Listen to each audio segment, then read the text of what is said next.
لبیک لبیک اللہم لبیک لبیک لبیک.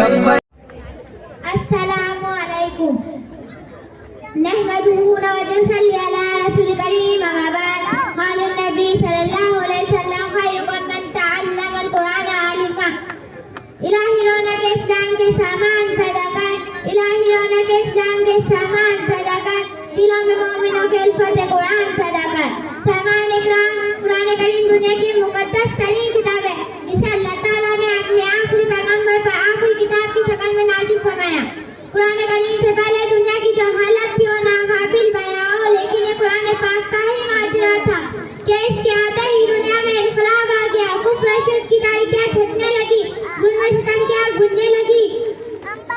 حضرات، قرآن کیا ہے؟ قرآن ایک دستور حیات ہے، زندگی سنوارنے کا سامان ہے، ہدایت کا نور ہے، حق کا منشور ہے. قرآن کیا آ گیا تو علم میں ایک انقلاب رونما ہوا. قرآن نے شہر بلّا دیے، مندریں بلّا دی، معاشیات بلّا دی، معاشیات کو ایک نیا رخ دیا، سماج کو پاکیزگی سکھائی، زمانے سے خرابیوں کو پاک کیا، انسانی ذہانت کی تربیت کی. قرآن آ گیا تو ڈنڈا ڈالنے والے رہبر ہو گئے، قاتل جان کا مخاطب بن گیا، بزدل ہمت والا بن گیا، متوادعی بن گیا.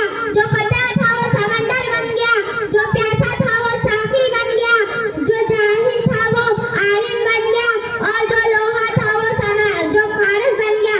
خلاصہ یہ ہے کہ جو حضرات گرامی قرآن مقدس کتاب ہے جس کی عظمت و برکت کا اندازہ نہیں لگایا جا سکتا.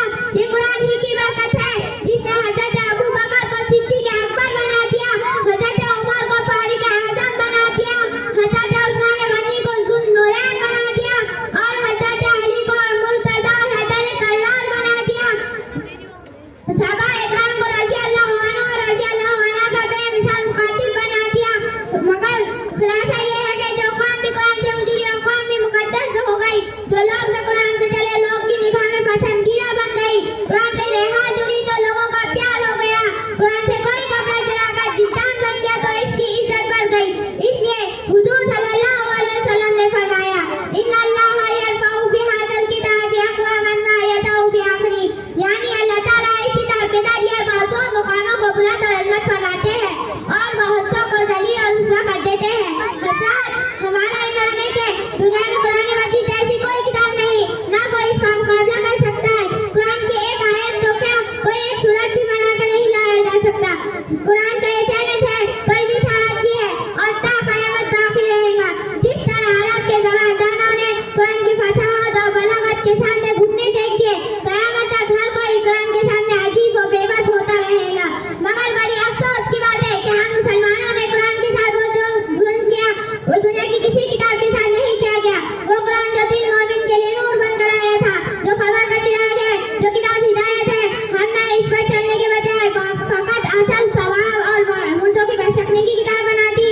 زندگیوں میں اتارنے کے بجائے بیٹیوں کے رخصت کے وقت سر پر سایہ کرنے کی کتاب بنا دی، جبکہ یہ زندوں کی کتاب تھی، یہ ہدایت کی کتاب ہے، یہ دستور حیات ہے. لہذا میرے بھائیوں، اس کی عظمت کو پہچانو، اس کی قیمت کو سمجھو اور خالی چننے کے بجائے دلوں نگاہ میں بساؤ. جب کہیں بات بڑھے گی. میں اپنے ایک شعر پر تفصیل ختم کرنا چاہتی ہوں. بہت آسان سودا ہے تمہارے واسطے اندر، بہت آسان سودا ہے تمہارے واسطے اندر، جو تیری زندگی قرآن پر قربان ہو جائے. وما علینا الا البلاغ.